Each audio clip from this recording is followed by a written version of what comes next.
And we're live. And we're live. It was my turn. Yes.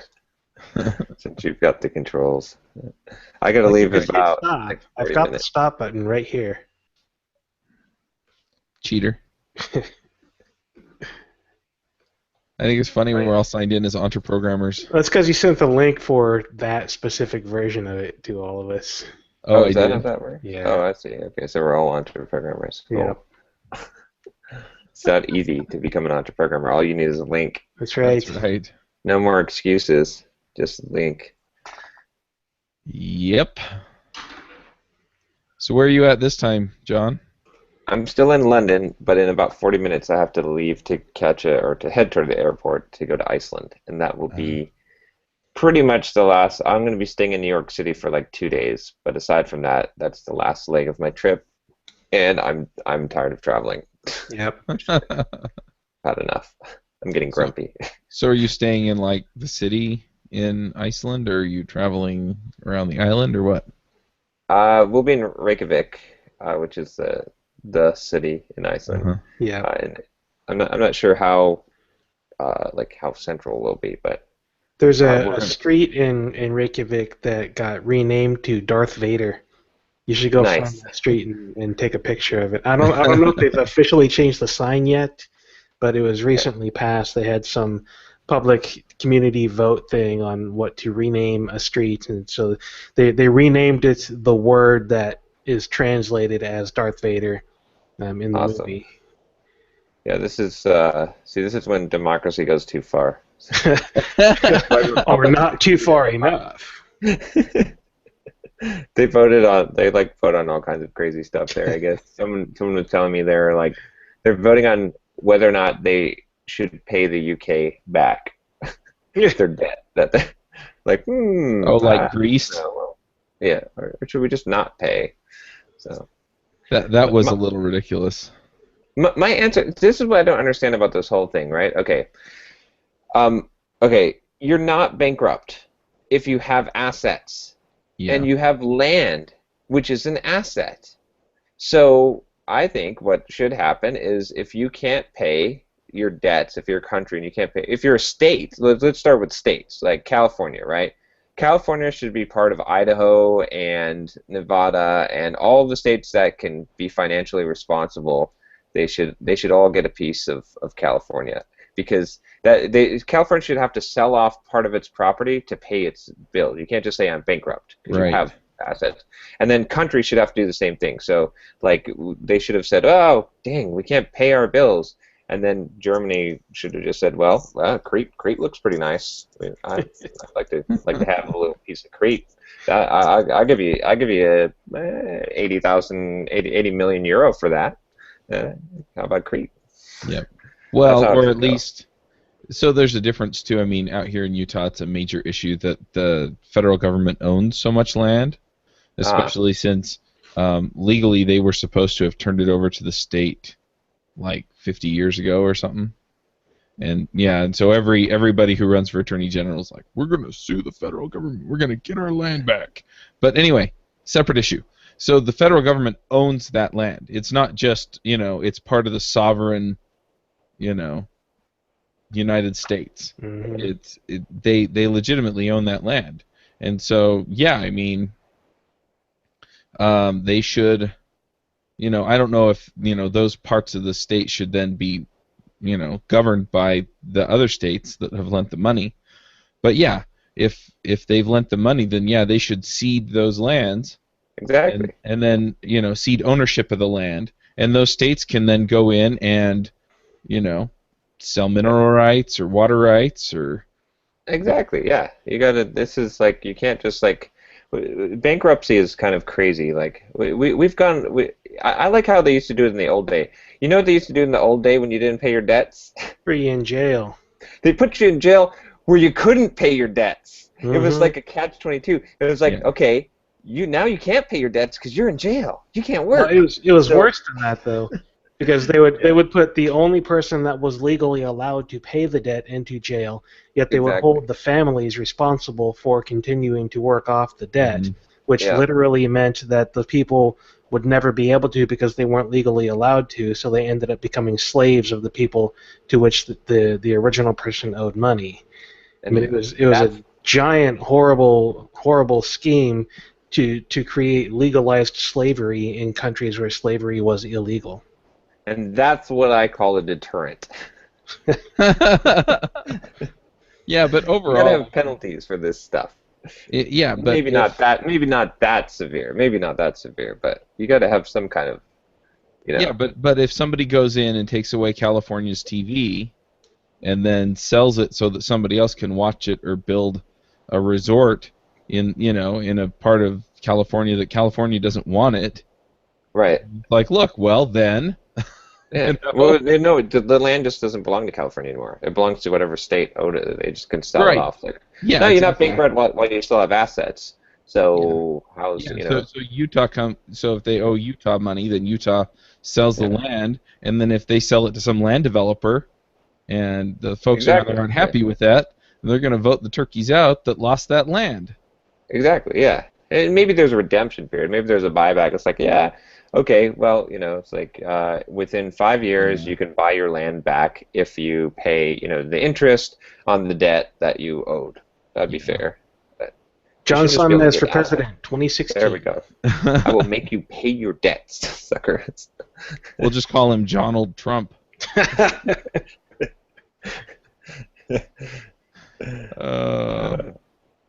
Yeah, I like it. I can get an Uber. Okay, so John's fiddling with his phone, so it looks like it's just Derek and I that are going to have a real conversation here. Yes, John's gonna up and leave. Something about an airport. Jeez. Yeah. You guys are lucky I'm even here. 87 pounds? Goodness. Is that how much you weigh? That's how much to get to the airport. So I told you about my... I didn't get audited because I got lucky. Yeah. Yep. So for pretty nuts. The listener, just a brief overview. When I started my business about 5 years ago, I just went to an accountant and did what they said, and so I basically set up a corporate structure that allowed my wife to own like 90% of my business. And it created this pass-through company that effectively I would just pay myself by paying that company, and then that company would pay my wife, and then I would pay myself. And because I wasn't, what I was getting paid out of the business was so low, I avoided a lot of self-employment taxes. Well, the IRS figured out what my accountant was having done, and I guess it was a semi-common thing, and they've just been systematically finding the companies that are doing this and telling them not to, and then charging them back taxes. So they went to my accountant and they audited all the people who had filed with him over the last few years.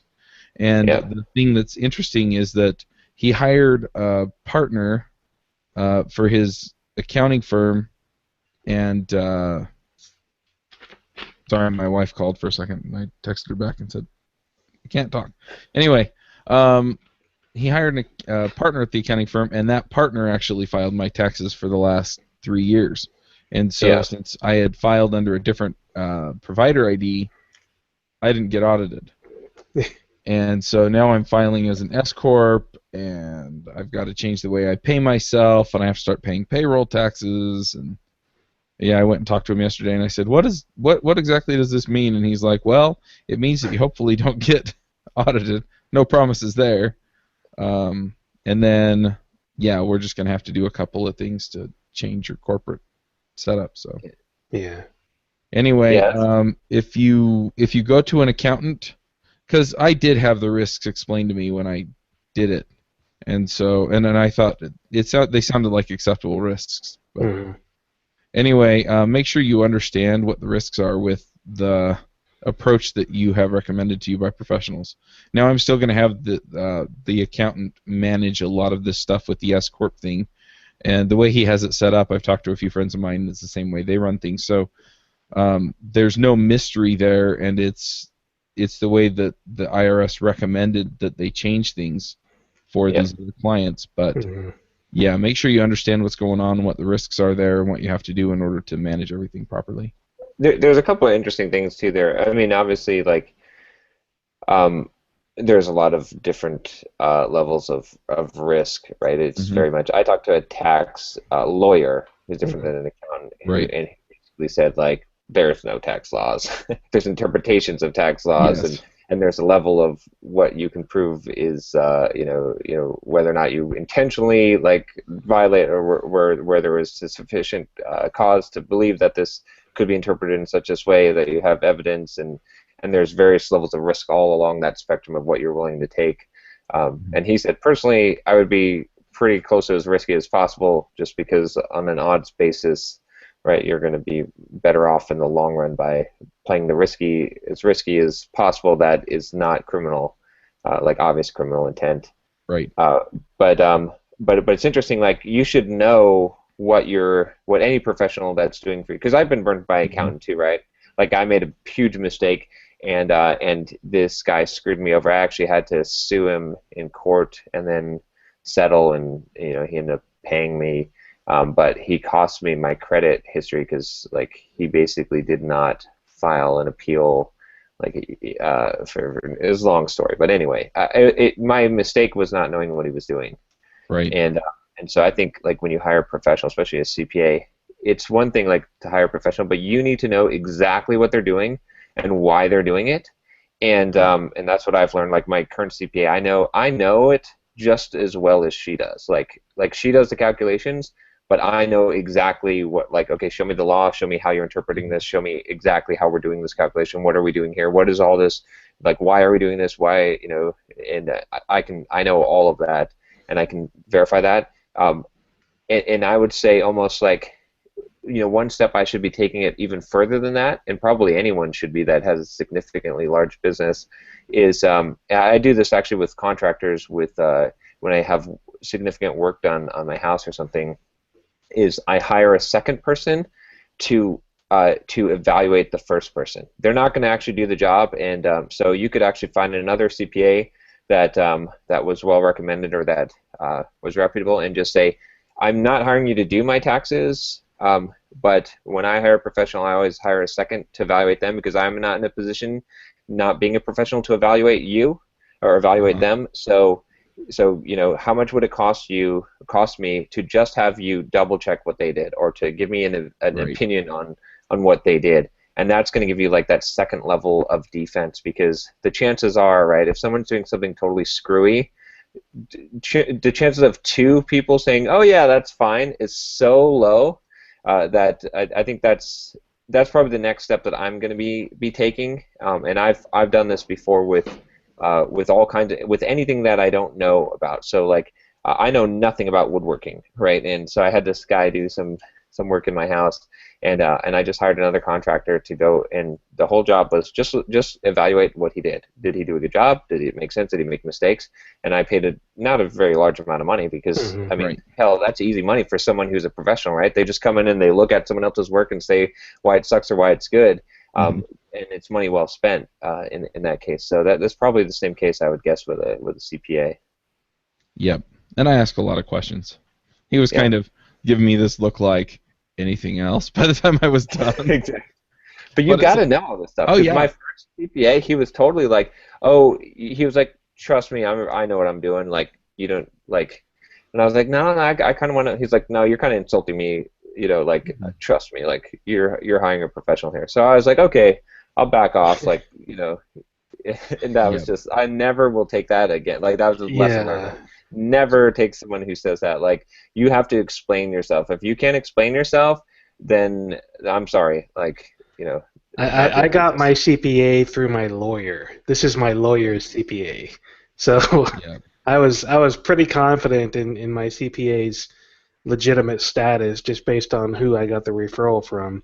And I sat down with her and talked with her about all kinds of stuff before we ever really did anything. And we talked about risk factors and how my company was set up and what it means for me in terms of running my business and paying taxes. And every time I've done something new, I've spent time talking with her, asking her about, what does this mean for my taxes, for income tax, for sales tax, for all these other things, and she's always done the research and gotten back to me with good answers. So I'm confident in her ability, her team's ability to keep me safe and not screw me over in some of the ways that you guys are talking about.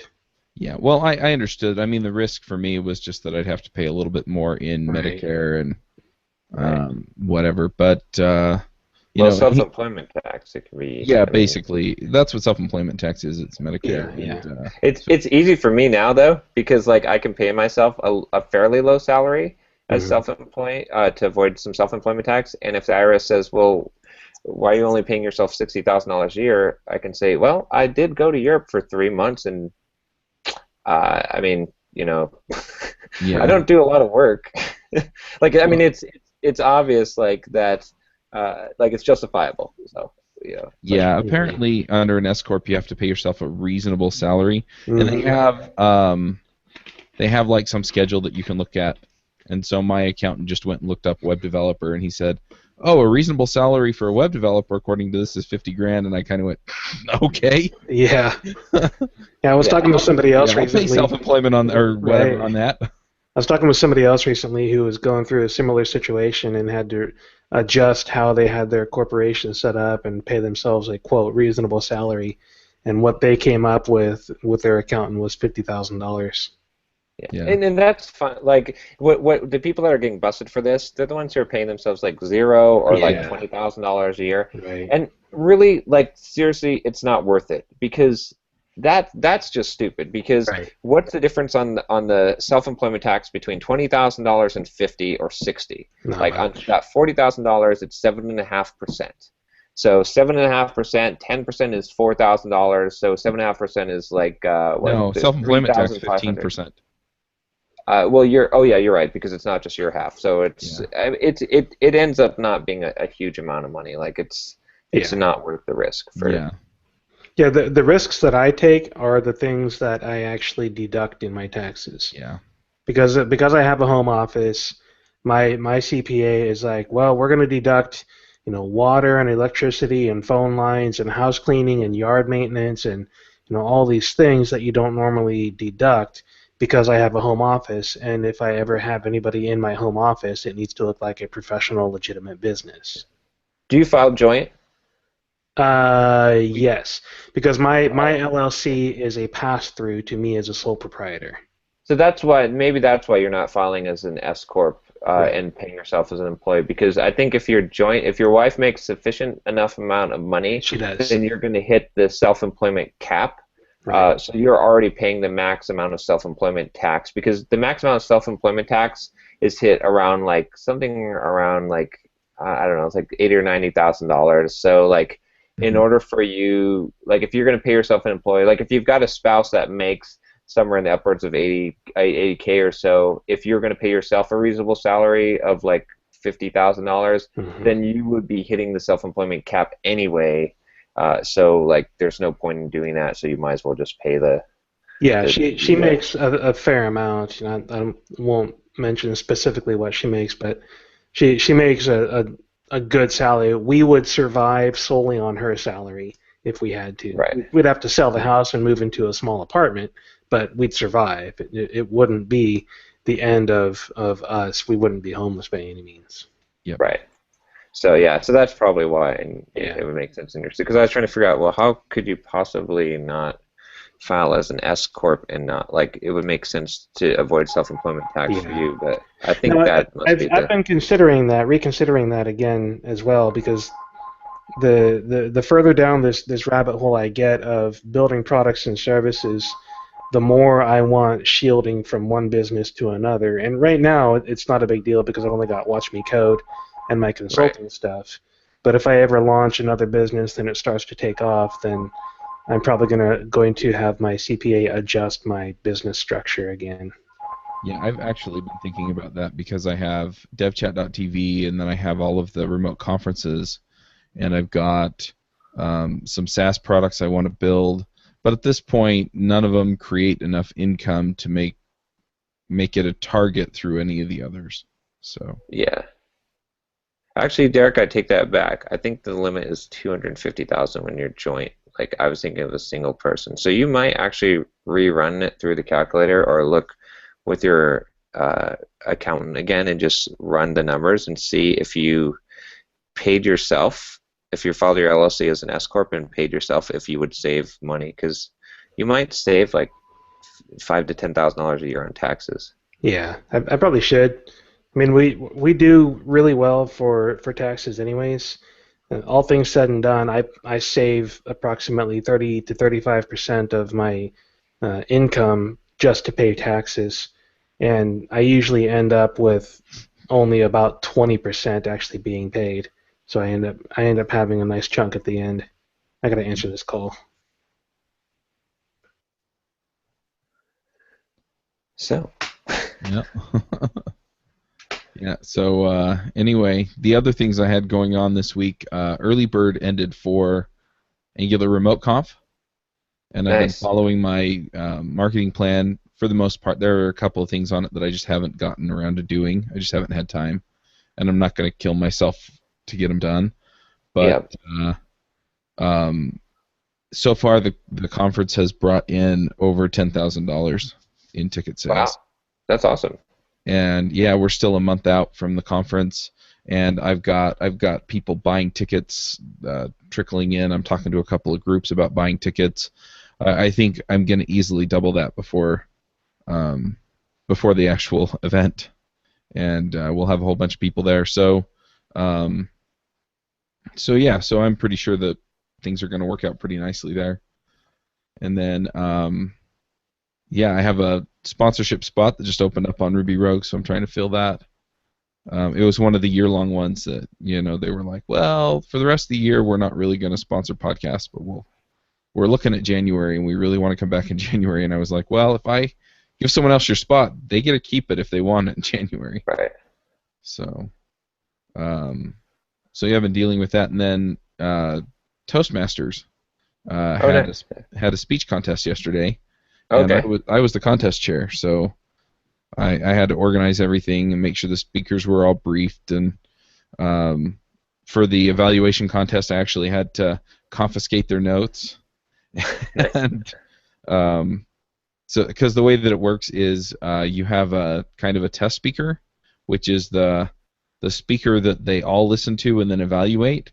And so they have 5 minutes after that speaker talks to, you know, put their thoughts together and compile notes, and then I bring them in one by one, and they can't listen to each other because they're all evaluating the same talk, and so you don't want them to get ideas from what the other person said. Right. So you bring them in one by one, you confiscate their notes after the 5 minutes, and you give them back right before they go up. So I got to do all of that, and then we had a humorous speech contest, and so we had 3 contestants get up and do humorous speeches. They were pretty funny.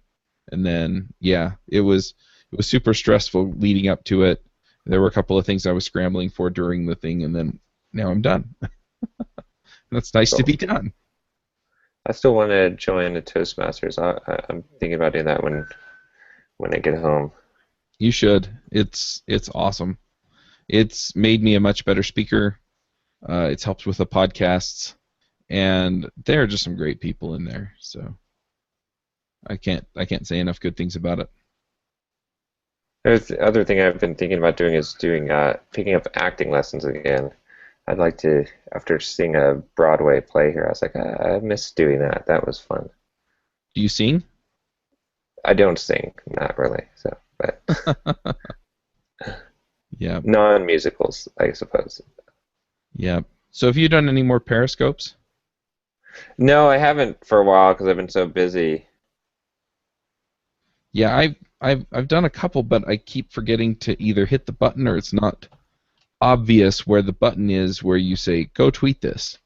And so I get the handful of people who are following me on Periscope, and I know there's a way to put it on Twitter, but I don't know what that is. So I think what I'm probably going to do is do a Periscope, and the name of it's going to be, how the fetch do I say, how do I post this to Twitter? That's funny. I didn't know you could, actually. I thought that it was just when you start it, that it posted on Twitter. I thought it was automatic, but apparently it's not. Huh. So, and I haven't Googled it. I probably should just do that and then. All right, I've requested my Uber, so we'll see. Yeah. Oh, there's a Twitter icon, I guess.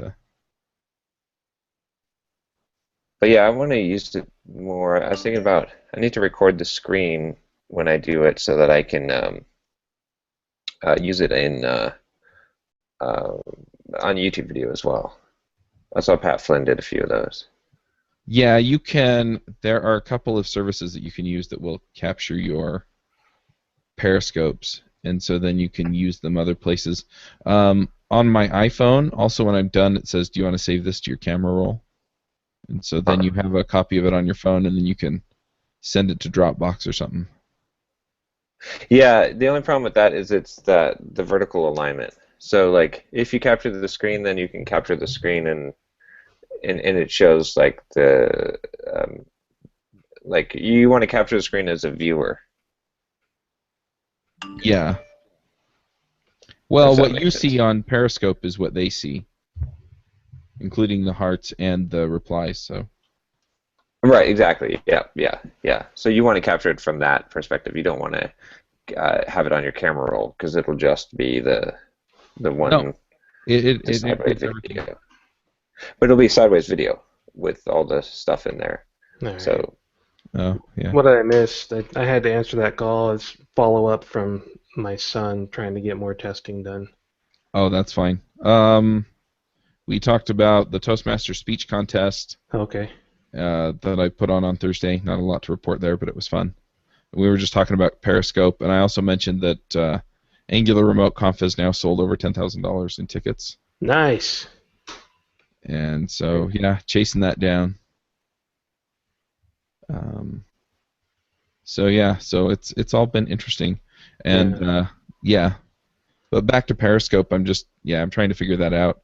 I'm sure there's just a button to post it to Twitter that I just need to hit when I do it. So. You should have signed into Periscope with Twitter, and it automatically tweets when you start a Periscope. I thought I did that, but it did not show up in my Twitter stream. Really? Yeah, let me open up Periscope and just make sure that. Because it's a Twitter app. I mean, it's owned and operated by Twitter. Yeah, and I thought it was automatic, but. Yeah. Maybe anyway. maybe there was an option to make it private or not shared or something like that. And I keep having drivers cancel the trip on Uber. This is going to be a pain in the ass. I'm going to get pissed off here in a second. Yeah. I'm going to have to drop off if this keeps up early because I might have to be running to the airport. Right.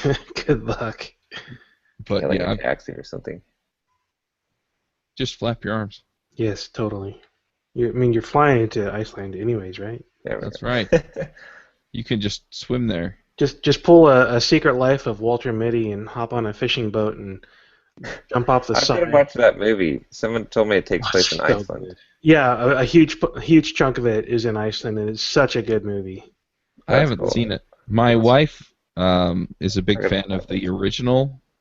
Yeah, I haven't seen the original. I've heard that the original is quote better by the people that have seen both, but yeah, I really like the Ben Stiller one. It's one of my favorite movies that I've watched in the last couple of years. Yeah, my wife inexplicably doesn't like Ben Stiller at all and refused to see the movie. So. Oh, I hope she knows that Zoolander 2 is coming out. Oh man. My son, when he was only a few months old, had the perfect Zoolander look. Every time he woke up from a nap, he would do this little stretching thing, and had this little pose that looked exactly like it was Zoolander. Yep. All right, I think I better drop off to make sure I can catch this thing. All right. This is the guy just drove by again. This is starting to piss me off. Like, All right. All right. See I'll you, talk to you John. guys next time. Yeah, next I'll week. be in Iceland. Yep. Yep. All right. See you guys. Iceland. So, update on my son for anybody that happens to care. We're still sort of looking for Wilson's disease, but with some of the conditions and symptoms, may not be Wilson's disease directly, but a related thing, which only has a medical term. It has no common term at this point, and the medical term for it is hypoceruloplasminemia. Oh wow. Yeah, it's ridiculously long word. It's similar to Wilson's disease in terms of a copper buildup in your system with a genetic defect causing that, but the symptoms are slightly different and the treatment is slightly different. And there's very little human readable information about this on the internet. Like 90% of what's out there is research papers from doctors. So it's all medical garbage that no normal person can read. So it's really difficult for me to figure out what's actually what the symptoms and treatments really are. But it's probably going to be similar to Wilson's disease in terms of treatment. So we're going to get a bunch of tests done to look for that, which is the phone call that I had to answer a few minutes ago, getting a referral to a gastroenterologist for that. Wow. Yep. Yeah. Well, keep us posted. Yep. It Yep. sucks. It was interesting last week. I mean, you got on and you said that you hadn't been able to do a whole lot for a couple of weeks, and you know, you sounded frustrated about that, and I definitely understood that. But at the same time, I mean, you were where you needed to be. So yeah, and it's been interesting, like we've been talking about on the mailing list, to see how much I do and don't need my consulting contracting work right now. right. Because, I mean, like I said, even earlier on this episode, we could survive on just my wife's income if it came down to that. It would require dramatic changes in our lives, but we would be fine.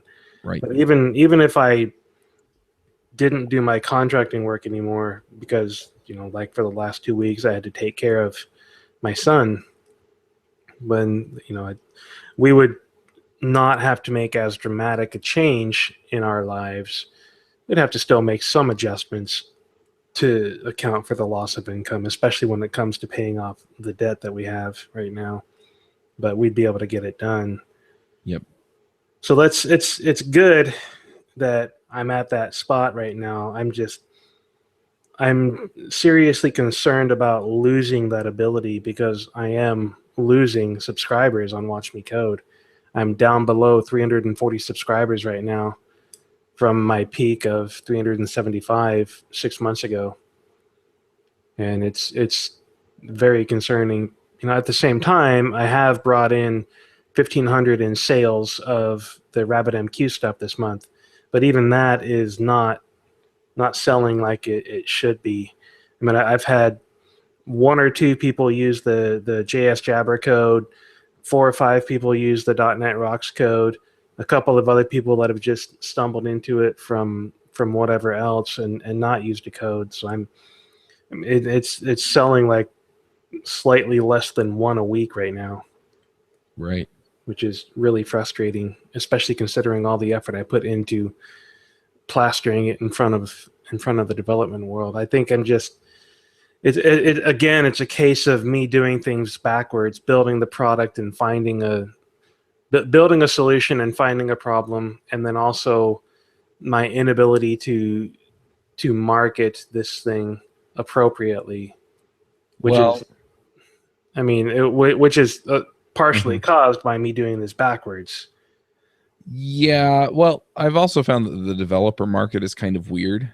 Yeah. I mean, you know, what I did with the remote conferences was kind of new, but people seem to want it, and so I lucked out that way. Right. Because I kind of did the same thing, right? The difference is that, like, on some of this other stuff, especially video products and stuff, I mean, people they're looking for something that has already existed for them before. Right. So when I did Rails clips, there had been Rails cast for years. It wasn't a stretch. It was people just went, oh, this is the new Rails cast. It's just done by Chuck instead of Ryan. And I don't know. I don't know where the JavaScript folks are going for stuff. I mean, the majority of it is going to YouTube, which is part of the problem because most of the JavaScript community expects this stuff to be free because most of it is. I mean, that's fair. A lot of it's also on systems like egghead.io or Pluralsight and things like that. That's true. And they've got such a large and broad set of courses. Right. That, it's kind of a different animal.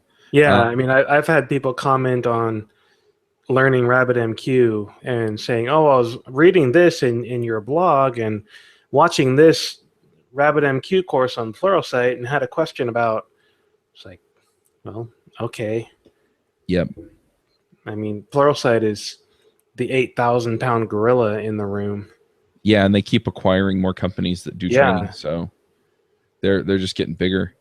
That said, though, I mean, if you can figure that piece out, how do you get in front of people and convince them that that's the thing they want? Yeah. Then it's a different animal. I can tell you with the conference, I mean, the big payoffs that I'm having are, one, reaching out to JavaScript meetup groups on meetup.com. And then the other thing that I've been doing, I've gotten some traction from following and unfollowing on Twitter, because I just pick an account and then I follow everybody that follows them and then unfollow the people that don't follow me, which has also been good for just talking to people and figuring out what makes them tick anyway. Right. But a lot of the cross promotion stuff has worked out really well too. See, part of the cross promotion problem that I have is I don't have 5 podcasts to do that with. I mean, you've got a massive audience to begin with, so when you reach out to something to a user group through meetup.com, there's a high likelihood that they're already familiar with your work. Yeah, one thing that you may be able to do, though, is if there's some way of reaching out to the meetup organizers, actually offer them like the ebook or maybe the middle package, just offer them one to give away on a raffle. Right. And then just get back to me with the email address of the person who bought who won it. And what you may be able to do there is then they're going to go check it out, and you can give them some kind of limited access or something. But then when they get up and they say, hey, look, Derek Bailey gave us this thing to give away, be it a 3-month subscription to Watch Me Code or RabbitMQ package, they're going to, you can give them a whole bunch of information about why people are going to want it. Right. And, and then if it's 1,000-person users group or even a few hundred person users group, hopefully the idea is you got them talking about it and you get 1 or 2 sales out of it. Right. And that's where things have kind of been paying off for me. I've discount codes, and a lot of them are going, oh yeah, I definitely need to share this out to my folks. And so I'm doing them a favor and they're doing their people a favor because they're going to get great content at a discount. And so they're kind of the in crowd because they got the discount code, right? And it makes them look good, and so they're delighted to talk about the conference. Yeah. And it's kind of a Trojan horse. But yeah, I mean, I don't know what the answer is. I'm reasonably certain that if you, I don't know. I'm reasonably certain that there's a need out there for Watch Me Code.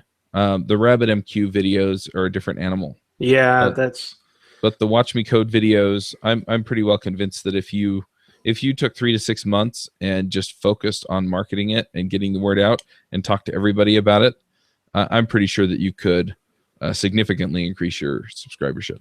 But part of the problem there is I've spent the last 2 years trying to do that. I mean, I put serious time and money and effort into trying to market Watch Me Code, and I went from 250 to 350 subscribers, and it stalled, and I can't figure out what happened and why it stopped working and what I need to do now. Yeah, I've hit another plateau, and So if I spend 1 month or 6 months or whatever doing something about this, what am I going to do? That's really the problem. Is I don't need somebody to tell me to spend time doing it. I need somebody to tell me what to do, and not at a high level. I mean, okay, this week you're going to do these things. Next week you're going to do these things. The week after that you're going to do these things. And by the time you're done with this, 2 or 3 months of these steps, it's going to have these effects. Yeah, I need that kind of guidance and mentoring, not just high level. Spend 6 months marketing it. I mean, well, I'm pretty well convinced that that the highest payoff that I'm getting from this stuff is just from talking to people. Yeah. And, so some of that's coming out of reaching out through meetup.com because I know that they have an interest there. Some of that's coming out of the autopilot for LinkedIn thing because I'm, again, getting those conversations started and being able to interact with people and talk to them and find out what they're about and then, answer questions and things like that. And I mean, just finding opportunities to, I get probably 20 or 30 direct messages on Twitter from the unfollower and follower thing. And, and so interacting with all those people and saying, so it's not just, oh, hey, you followed me. It's not just, well, you paid for Facebook ads or whatever. But it's a real interaction. And, a lot of them, they look at what I have going on and they're like, you're hecka busy and you spent time with me. Mm-hmm. And I get a ton of credit for that. Mm-hmm. And I honestly think, just, go find users groups to, to talk to, offer to do a remote session for them. Right. Offer to, like I said, give them a copy to give away, or give them a discount code. Give them a discount code to watch me code. But all of these different things are going to, they're going to line up to where you make enough connections to where you're going to get some evangelists out there talking about what you're doing. Right. And the other thing is that they're going to be invested in you because you've invested in them. But there are so many sources out there for stuff. You could also do cross promotion with egghead.io. You could, I know that the front end masters courses, several of them are actually on Pluralsight. And so you may be able to work out a licensing deal with them. Right. Where they pay you some, some fee for, access to Watch Me Code and or RabbitMQ and or whatever else you've got out there. Yeah, Pluralsight won't do that. They'll offer to buy somebody before they do that. Front End Masters is large enough that it makes sense for them to take that route. But other people have tried that with Pluralsight, and Pluralsight basically just laughs at them as they walk to the bank with massive paychecks. Yeah. So, but I think Mark is open to cross promotion. Yeah, and I'm definitely going to talk to Mark. We've chatted on Twitter a number of times. We talked about Backbone.js a couple of months ago, and I'm screwed on the Backbone.js front because of my own stupidity. But for something like RabbitMQ or Node.js or whatever, that's certainly something I could do with front end masters. Yep. The other thing that you may be able to do is reach out to conferences. I've had some luck talking to the folks on NGConf. Was harder to do to get them to promote Angular Remote Conf. I'm still working that out because they haven't really peeped much about it. So, but conference sponsorships have never worked for me. I spent a lot of money on conference sponsorships last year and really worked to play that hard. And I'm not doing worked. Sponsorships. I'm actually just talking to the organizers and saying, here's a discount code for your attendees and mailing list people. Right. Here are some things that you can say about the conference. I'm happy to cross promote it with my stuff so that when people, they buy a ticket to Angular Remote Conf or they join the information list, that, when your conference rolls around next year, I will promote your conference to my list as well. Right. And, so that gets them a lot of interest because, even the JavaScript Jabber list, it only has 1,200 people on it, but it has 1,200 people on it. And so, just offering all of these different things and saying, look, you help me out. go out of my way to help you out, and you can put it out there as, hey, look, we love you, we know you want more content or more great content. We can't do the conference every week, but Derek does a video every week. And so by putting this information out there, but it requires a lot of legwork. You wind up talking to a whole lot of people, and to be honest, the majority of them might be interested as a subscriber, but they're not gonna, you talk to meetup organizers and stuff like that. I probably got 5 or 6% people replying to me, and I got a handful of other people that said, yeah, I'm going to buy a ticket. But I've reached out to hundreds of people, but it's those ones that pay off. So they went to their group and they said, this looks really cool, this is something you really want, we know that you want this stuff, and so I get 10 purchases from that area. And so anyway, I don't know exactly what the answer is, but I would start hitting some of these avenues. I really think that you'll figure out pretty fast where the ones that are going to pay off are, and you'll also get introduced to the other people you should be talking to. Right. But yeah, I mean, it's going to take a concerted effort over a few weeks or a month to really make the contacts that you want and to get the kind of traction that you need. Yeah. And then just keep making great content. Which is another question entirely of its own. Yeah, it is. Am I making content that people want, that people need? I have no idea. I'm making the content that I'm doing things the way that I've always done, which is producing content based upon what I'm currently learning and currently interested in. Yep. What I've done with the podcasts, because I had the same dilemma. I was like, I don't know if we're making episodes that people really want. I mean, people are subscribed and they keep, they keep coming back and listening. But, some of the shows, we've had a few episodes where we got done and, we were like, yeah, that wasn't the best show we've done. And so it's like, okay, how do we nail this down so that we're giving people what they want and giving them good information that they can use so that, they keep coming back every week. And what I've done is I actually set up, if you go to any of the shows like rubyrogues.com/15 minutes, that's 5 minutes. It actually takes them to Calendly and they can choose a 15-minute spot on my calendar. I'm booked out like 3 or 4 weeks at this point. I've got like 2 people every day that I'm talking to, and they're just listeners of the shows. It asks them what shows they listen to. I think it asks them what the hardest part of their job is, and then asks them, there are 1 or 2 other questions.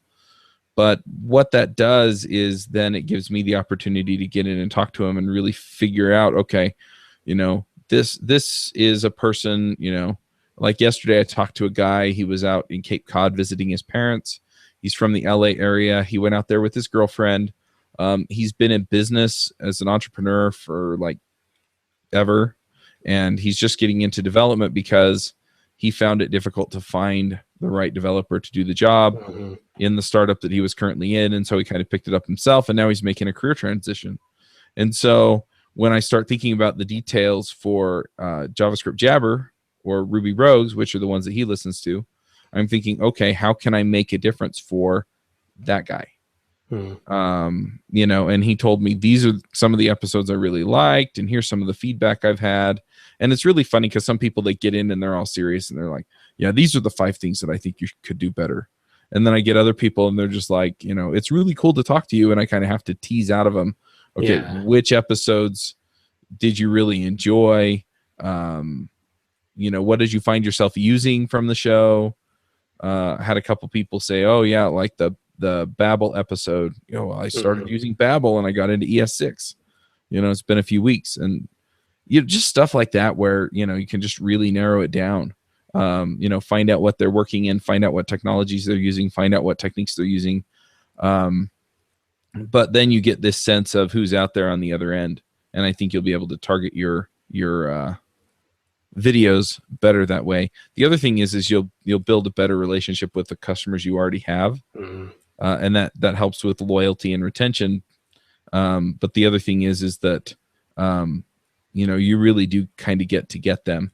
And I'm asking them about their personal lives and everything else. So I've talked to several people that, it's like, yeah, I'm married, I've got a couple of kids, and I go to my day job, and I'm, these are the things I'm excited about at work, and these are the things I'm not excited about at work. And, we're trying to pay for this kind of family vacation, or we're trying to get out of debt, or we're trying to solve these other issues. And, and so by getting kind of a semi-realistic picture of what their lifestyle is, for me, it's just made a big difference for targeting the actual content. And it may be stuff that so one of the things I fall into with content is that I do the same thing. It's what I'm interested in, where I'm at.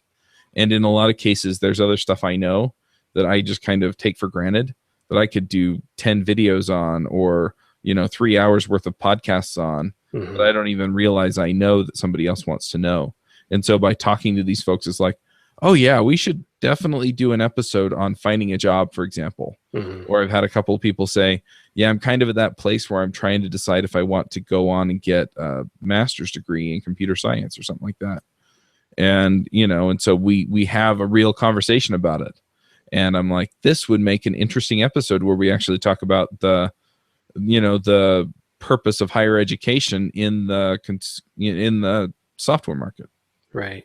And so, these are ideas that I'm then throwing on the list and saying, okay, we should talk about this in one of these shows, and then we can make it happen. But I'm really getting a good idea of what kinds of things people want. I'm also getting a really good idea of, like I said, show ideas and stuff like that. And the other thing that's come out of this that has been really interesting, I'm sorry, I'm talking a lot, but no, I want you to. Please continue. We did an episode on the Freelancer Show. It came out yesterday.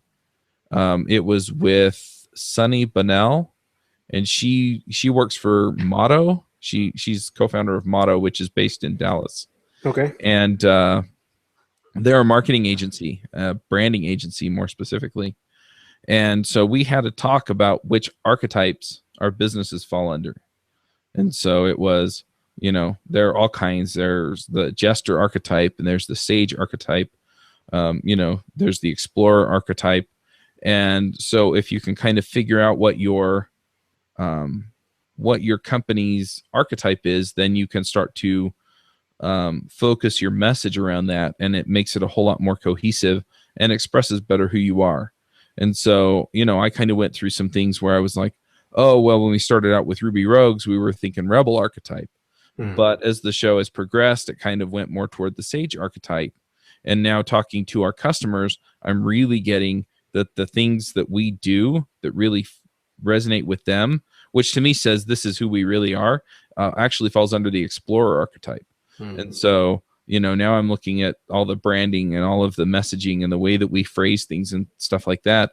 And I'm starting to think, okay, so how do I buy into this explorer archetype so that people are getting what they expect and what they want from us, and in a way that's natural for me and for the other hosts.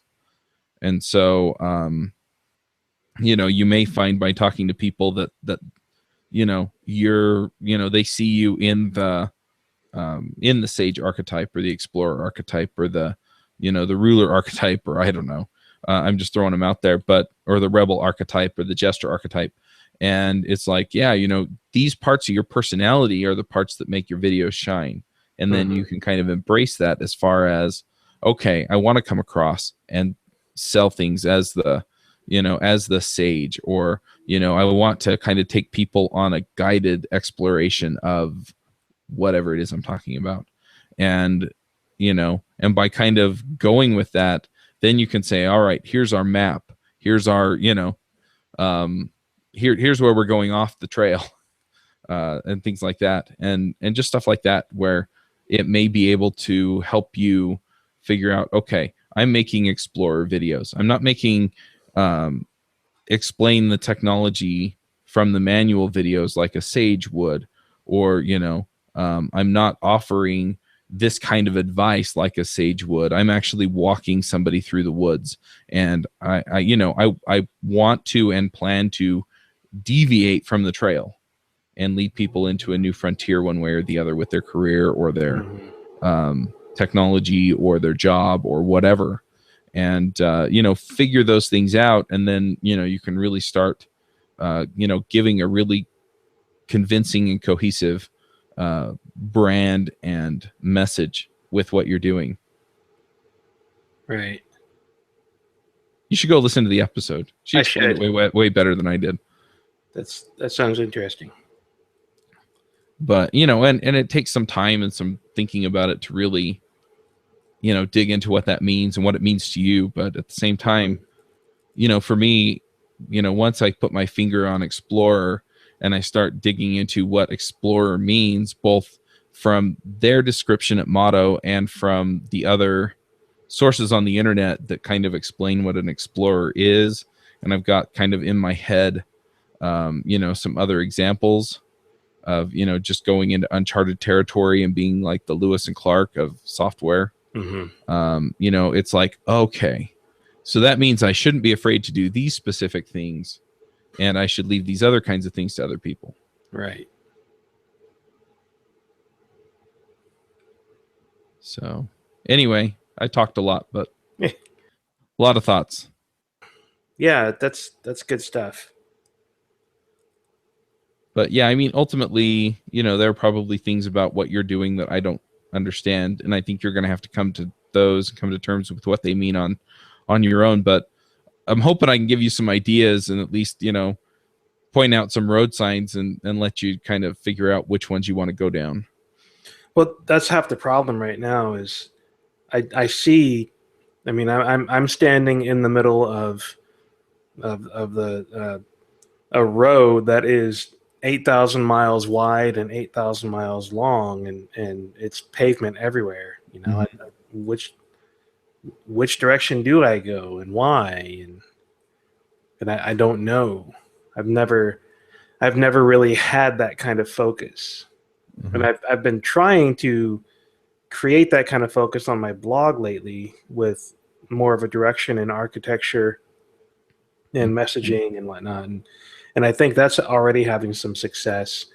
I mean, I've had this pretty popular blog post this week, but even prior to this blog post, I think just the consistency in the last 3 or 4 weeks of posting twice a week and talking more about architecture and architectural concepts has already started to have some effect in my readership and my interest.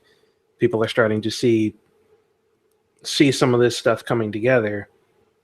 And I mean, I could pick randomly for Watch Me Code and head down the same direction or a similar direction that augments the same kind of thing. But is that the right thing to do? I mean, do I forego some of these other topics and subjects that I've been looking at, or do I refocus these other topics down this same path? It's it's just the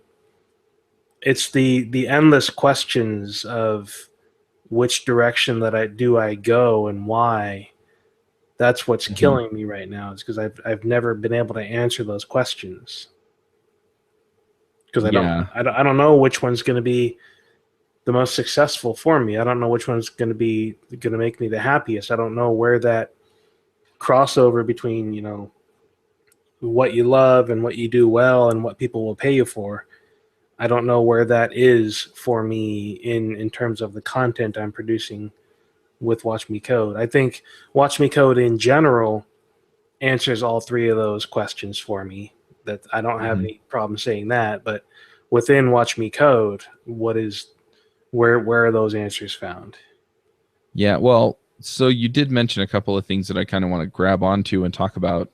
One of them is that, and I love this line from Alice in Wonderland, where she asks the Cheshire Cat, which way do I go? And he asks her where she wants to go. And she says she doesn't know. And he's like, well, then it doesn't matter, does it? It doesn't matter which path you go down. The other thing is that, I mean, if you do pinpoint it and you're like, I want to follow the white rabbit or, whatever, if you can narrow down, where you want to wind up, then you can start to work backwards from some of that. But it's still hard, I think, to conceptualize a lot of that, because when I think about 5 years out, I have some pretty specific things I want to accomplish now. but for a long time it was a really vague idea that I just didn't have a good sense of that, because it's like I don't even know where things are going to be for 5 years. Yeah. In 5 years. And what I had to kind of come to was, if nothing changes in 5 years except for what I'm doing and what I can accomplish, then where would I want to wind up? And the other thing is that I can also speak to some of the impact I want to have and stuff like that, and then just realize that 3 months down the line I may find out that I'm too ambitious or not ambitious enough. In other words, I'm not getting enough lift one way or the other. The other thing is that you did mention, I don't know which of these things would make me happiest, and honestly, just any of them that'll make you happy is good enough. You don't have to pick the best option. You just have to pick a good enough option. And so if it looks like it's going to work out the way you want, then chase it. My experience is that I have to go after things for at least 4 to 6 weeks before I really know if I've gone down the wrong path. And so if I'm looking at the road sign and it says that it's going to take me where I want to go generally, then I have to walk down that road for a ways to figure out whether or not it's worth it. Mm-hmm. And so, but that's my personality too, is it's like, okay, what do I want to do? That one. And then I go. And I don't think a lot about it. I think a lot about, okay, how do I get as far down this road as possible so that I can figure out if I hate it, like it, or, want to stick with it. Yes. And that's how I've been in the past as well. That's my career, and that's how I got where I am. And yeah. I'm looking now and seeing, I can't keep doing that because I now have far more responsibility with my family and other situations, that it doesn't make sense for me to do that to the extent that I have in the past. I need a little more focus and direction so that I can, maintain at least a general direction for an extended period of time. Yeah, instead of randomly walking around in different directions. That's true. One thing I worry about a little bit, and I know a lot of people, I've made this mistake before, is that if I start operating from that place of, I'm worried that I won't be able to meet my obligations, or, I had a minor debt crisis that I talked about a few episodes ago, and it, operating from that place of fear, I start doing stuff that isn't helping me at all. Right. And so, to the extent that I recognize that I have responsibilities to pay for, a living for my family and things like that. I try not to let that fear dictate to me what I do. Mm-hmm. And so the reason is that if I operate from that place of fear, I usually just lock up and I can't get stuff done. And so if I'm looking at all of the obstacles and why things are hard and why I can't do whatever, I wind up not getting nearly as much done as when I just look at it and say, you know what, I'm going to do the best I can. Now, a lot of our listeners may or may not know that I'm a very religious person, and so a lot of it is, God's going to help me with this, and He'll help me figure out what I need to be doing. But a lot of it's up to me, and so it really is just, I can't operate from that place of what if. What if this terrible thing happens, or what if, I have a son with ADHD, what if he gets kicked out of school, which I don't think is going to happen unless he has major behavioral issues that he hasn't yet.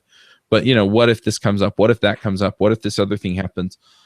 If I'm working from that place, then I spend all of my time working on the edge cases and not actually making forward progress. And the other thing is if I'm really worried about where's the money going to come from, what if we lose the house, then I start making panic decisions instead of looking at things and going, oh, if I actually sit down and make a plan for this, I can probably get it to the point where I'm going to make enough to cover the expenses for the next few months. Right. Or if I really sit down and look at this and say, okay, if I really pursue this, it's either going to work out to this degree, or I'm eventually going to get to the point where it's not working out and I'm just going to give it up. Right. And sometimes it doesn't work out, and sometimes it doesn't work out at the really worst time. But at the same time, there's no way to know exactly how any of those outcomes are going to come. And so, you just pick the option that you have with the best information you have, and then make a plan to go after it whole hog until it's either apparent that it's not going to work out, or, until there's maybe a better related opportunity that comes out of it.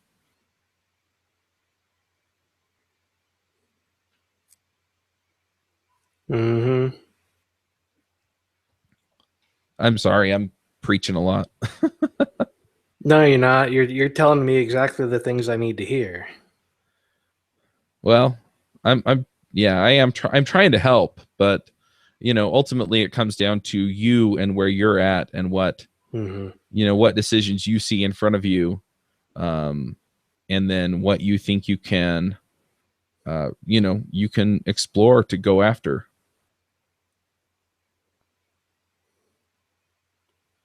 But I think Watch Me Code has a lot of potential to it. I think some of these other lessons, products, video series have a lot of potential to them. I think there are people out there that will tell you what they need if you talk to them.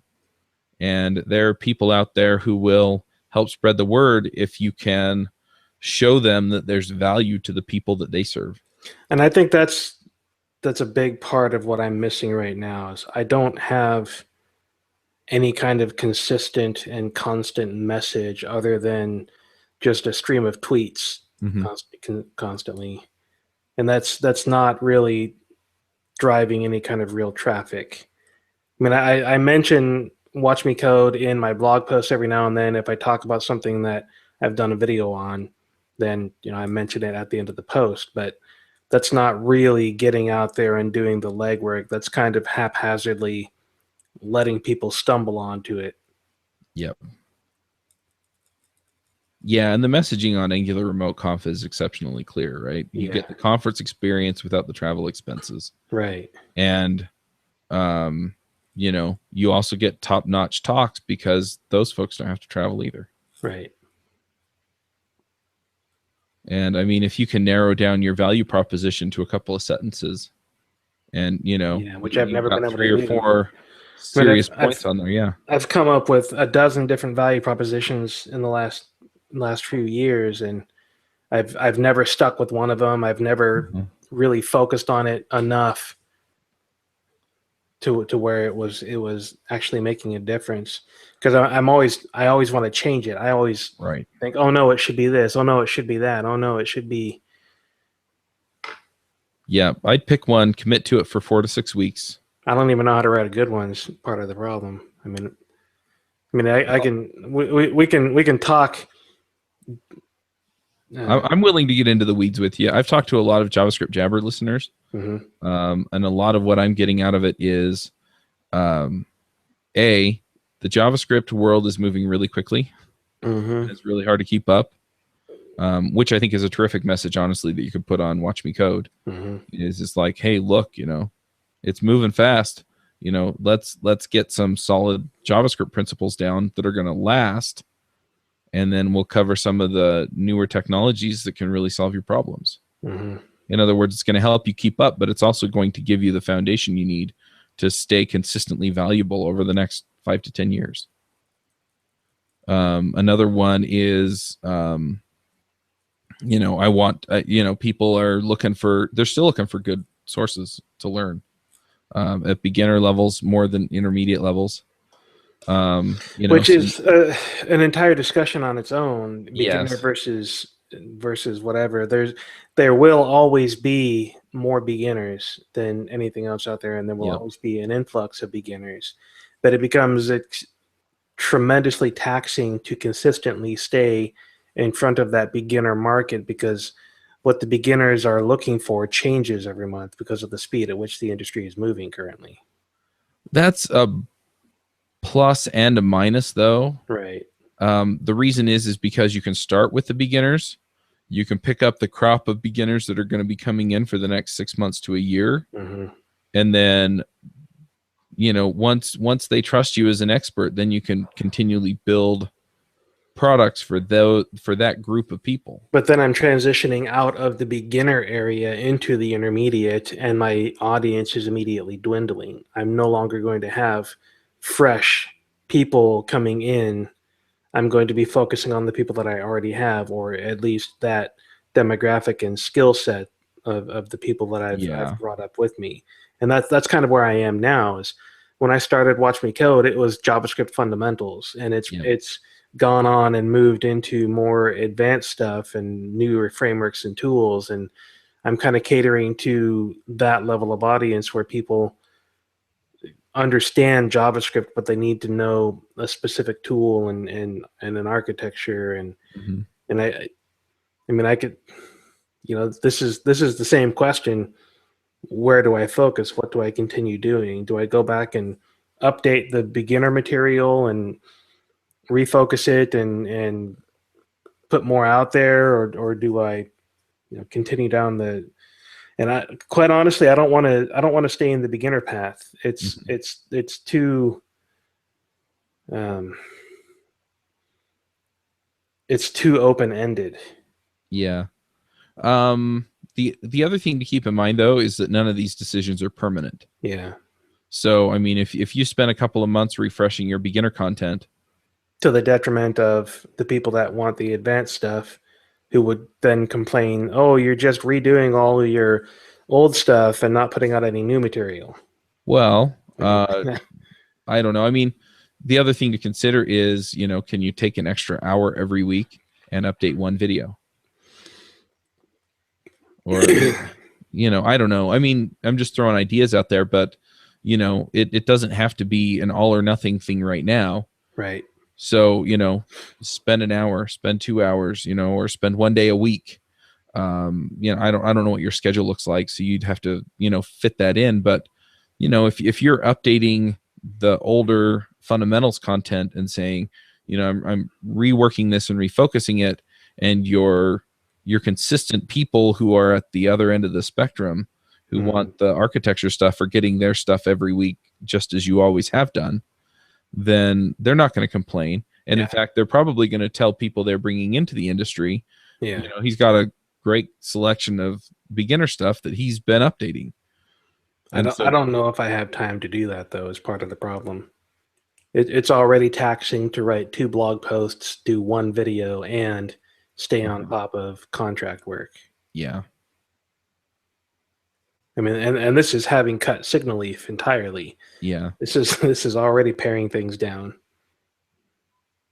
Yeah, I don't know. I don't know what the answer looks like for you. Yeah. You may be able to bring somebody in who has a mediocre understanding of JavaScript and look at your beginner content, and then have them go through and actually figure out updating it, so that all your work then boils down to recording it and sending it to your editor.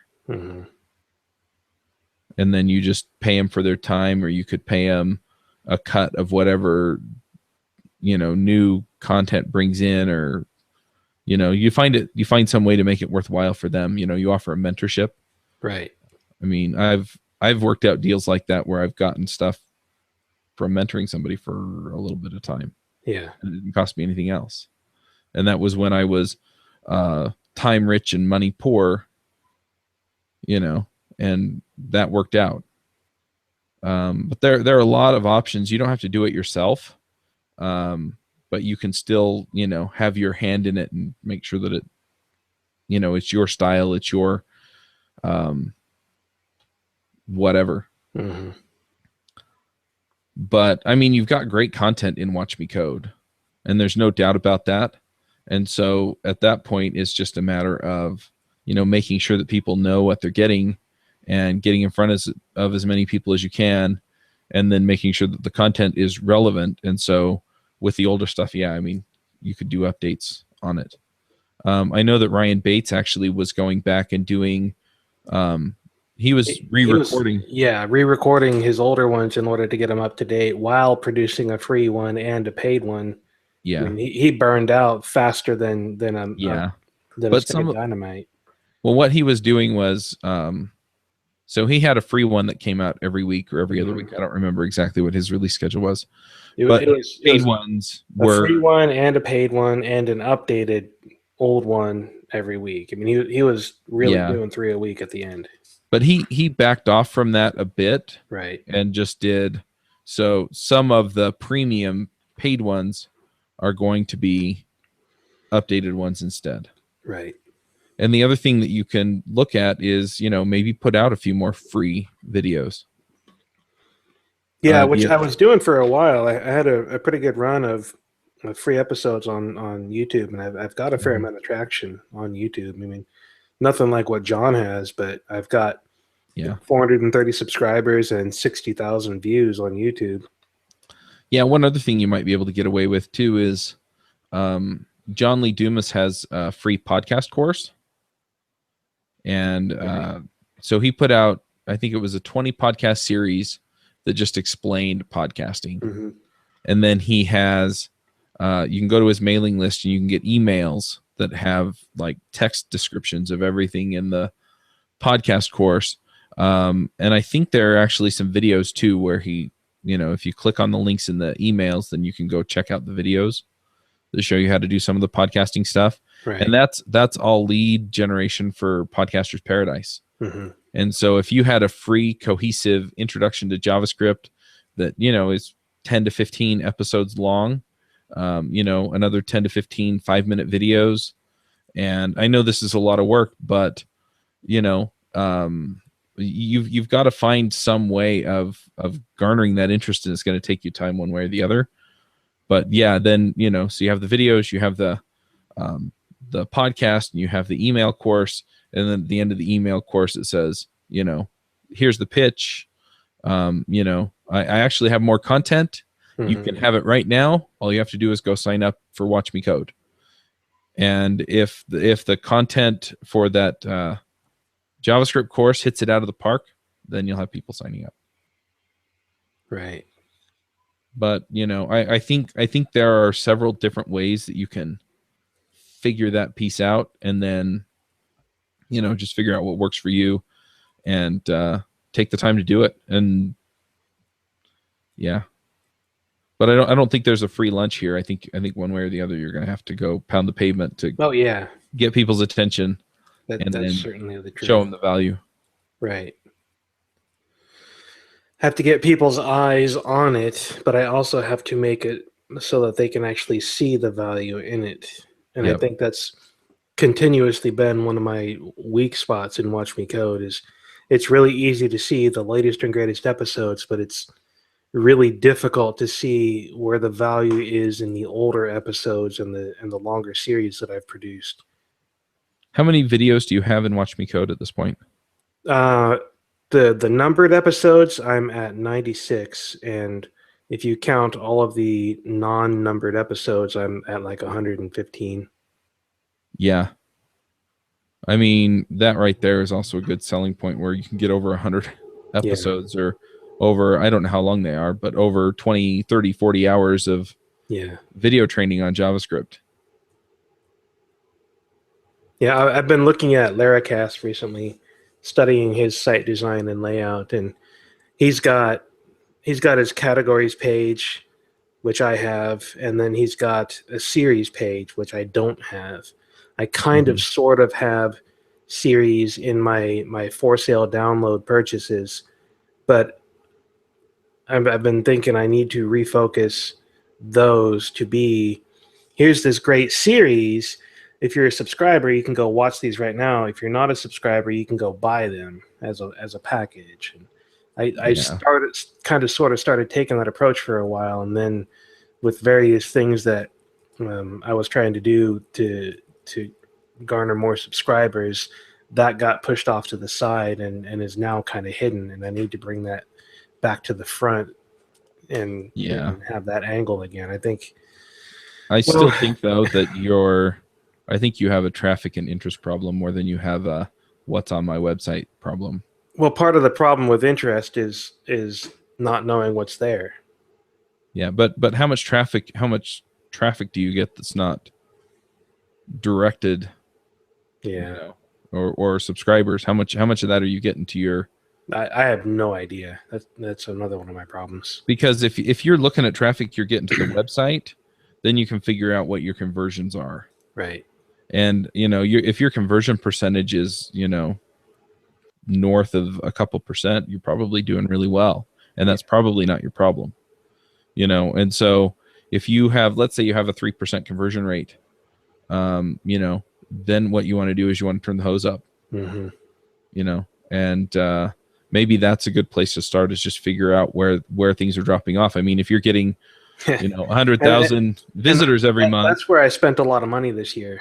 Yeah. I spent $5,000, $6,500 doing that, and we didn't affect anything. Doing which? Trying to increase traffic? Yeah, looking at conversion percentages and trying to increase, trying to optimize the sales funnel for the traffic that I had. And in the end, we realized that the tools we were using were garbage. Mm-hmm. We were using that newer Hotjar tool to track all of this, Mm-hmm. and it's garbage. They selectively drop certain things from your traffic stats, so it was completely useless. Yeah. There was no way to accurately track all of the funnel entry points and funnel paths through to creating a subscriber. So Yeah. while Hotjar was telling me that I had 3 new subscribers in the last 2 weeks, my actual subscription count told me that I had 7 new subscribers in the last 2 weeks. Yep. Well, it seems to me that you probably want to be tracking some of that stuff, but you can probably set up A/B testing and then just focus on 1 or 2 sales pages. And I need some kind of tracking first, because clearly Hotjar was garbage, so I need to get something else in there.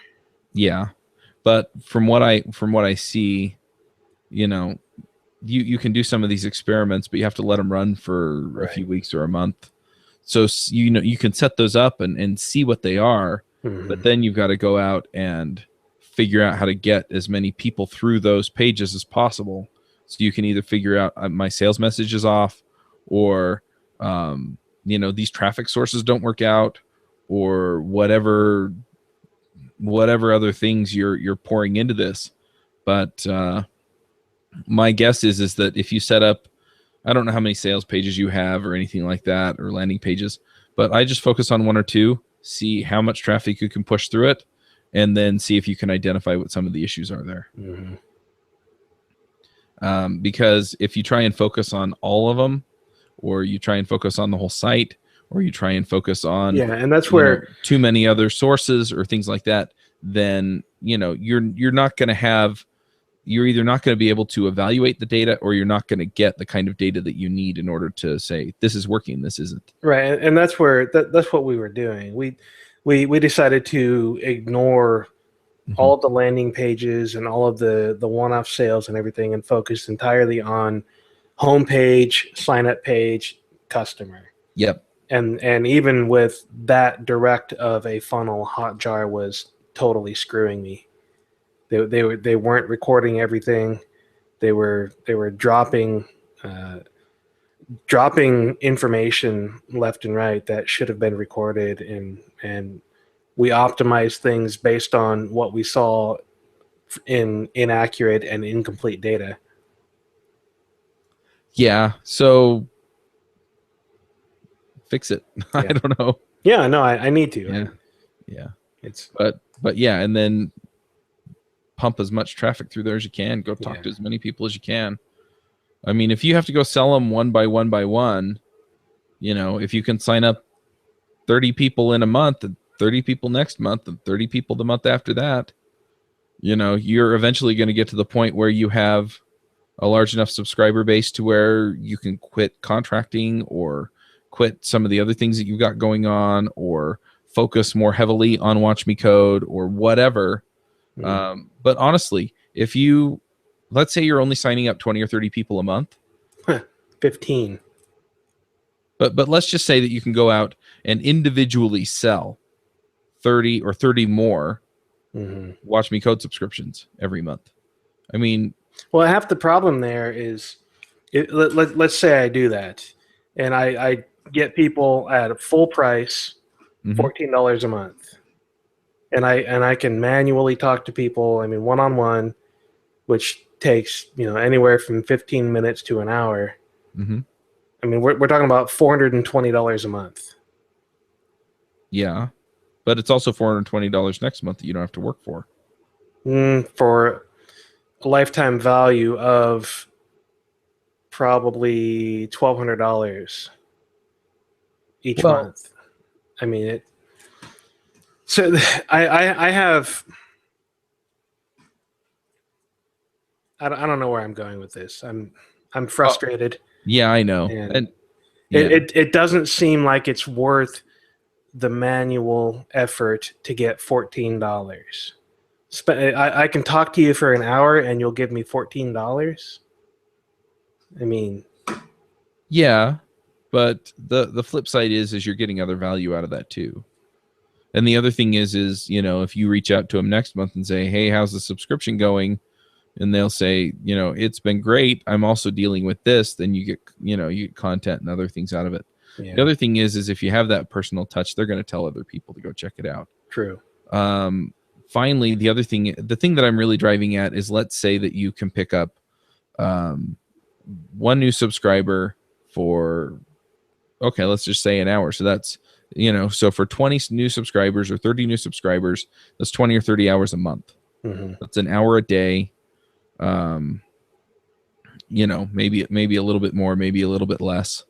But what if you spent an hour a day actually, going out and, shaking the bushes and trying to find which ones have birds in them?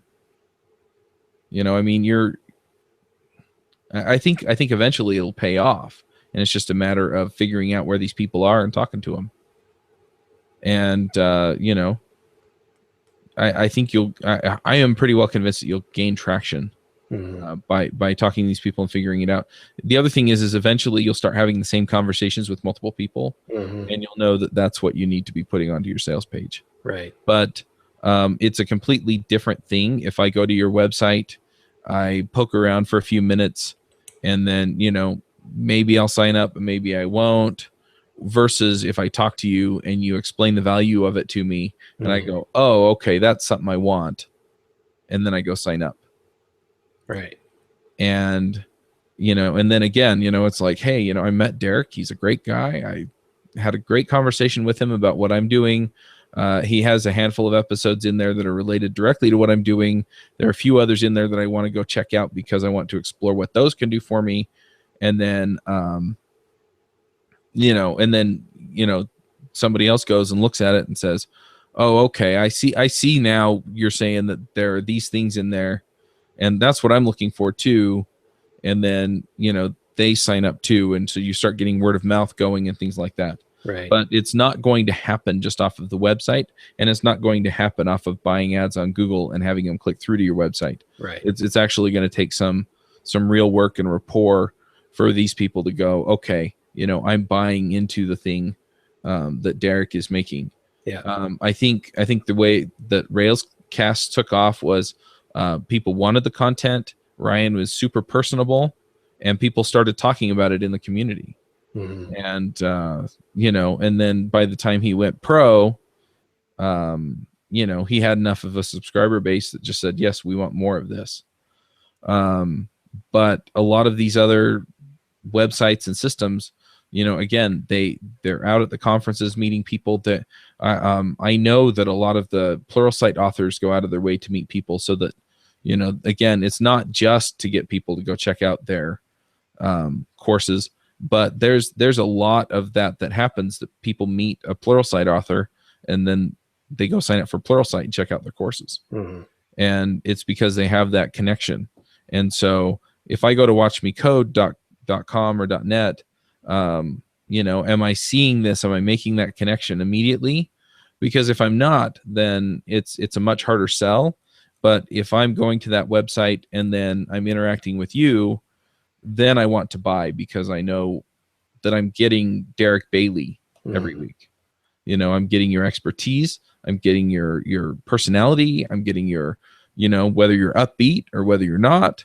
But I'm getting that part of you that I identified with when I met you. Right.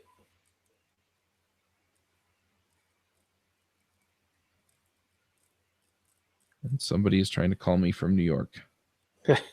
Fun. But anyway. All right, man.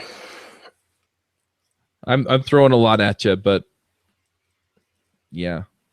I am thoroughly convinced that Watch Me Code is something out there that you can put out there that people are going to want to buy.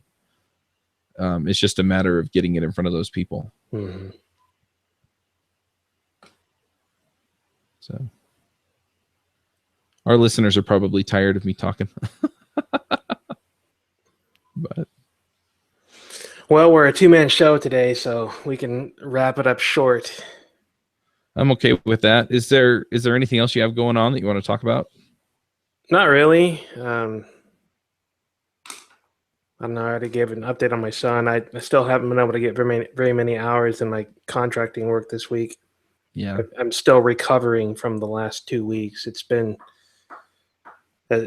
just been not fun in general, and dealing with trace amounts of depression from all of this. And yeah, I can definitely identify with some of that. I mean, I don't have a child that has those specific needs or that level of need, but I mean, there are weeks where my wife's been out of town or she's been super sick, and I wind up spending a lot more time, taking care of the family instead of taking care of the other things that I feel like I need to get done. Right. And, I'm frustrated. I'm a little bit depressed. I'm sad because I felt like I had all of this other stuff to do, and now it's weighing me down because I didn't get to it. And I don't know. I don't have a good answer for that, but I mean, you got to take care of your son, and the other stuff is just not as important. Yeah. So, you're doing the right thing. You got your priorities straight. So, if there's something I can do to encourage you, just let me know. I appreciate that. Any thoughts for the week before we hang up? I already gave a lot of them. You did. I mean, mostly it's just there are two things I've kind of been thinking about, and one of them is just, don't spend too long evaluating things. Just pick the option that you think is best with the information you have. Don't rush into the decision, but and then just move forward. And the other thing is there's a lot of power in focus, and that means saying no to some things. And so, some things are going to come up and they're going to be critical, and you have to deal with them. But as much as you can, if you're saying no to the things that are non-essential, and then focusing on the things that are really going to get you the most traction, it's that 80-20 rule. That's the stuff, but you got to practice saying no. And it's hard because we care about what people think. We care about, we want to make people happy. We want to serve them. But in a lot of cases, you're not doing them or you any favors by saying yes when you can't. Yeah, which is perfect dovetail into what I wanted to say is make sure you take care of yourself and your family first. Yep. I've been doing a lot of that in the last few weeks. I've spent significant amount of time ignoring my contracting work and barely squeaking by with Watch Me Code and blog posts on my blog in order to just maintain some level of sanity within myself. There's been multiple days where I would just sit around the house and watch crappy movies and or take a nap for an afternoon. And as much as that sucks in terms of paycheck and not getting things done and piling up a backlog of work, sometimes it's what you need to do. Yep. Absolutely. All right, my friend. I really appreciate the advice. Clearly, there's a lot of things that I need to be doing that I'm not doing. And yeah, but I mean, the thing is just, figure out what the next right thing to do is. Right. Don't worry about having the next right thing might be making a plan. Well, but don't worry about the plan. Just worry about the next step or the next couple of steps. The next right thing is just to get started. Yep. It's like I tell people with software development, you're never going to start in the right spot. Start writing the code that you know you need, and it 5 minutes later you're going to realize, oh, I needed this first, and then you're going to change and go do that instead. Yep, absolutely. So, I gave you a lot of advice. Some of it's probably good and some of it probably isn't, but it's better than nothing. Better than what I had, which was a whole lot of nothing. Well, it's really hard, I found, for me to look at where I'm at and what I'm dealing with and have a real clear picture on it. Right. Because I'm emotionally invested in some of the wrong things. Exactly. But, just figure out what the next right step is and do that, and don't get overwhelmed by the rest of it. Yep. All right. All right. See you next week. Yep. Bye. Bye.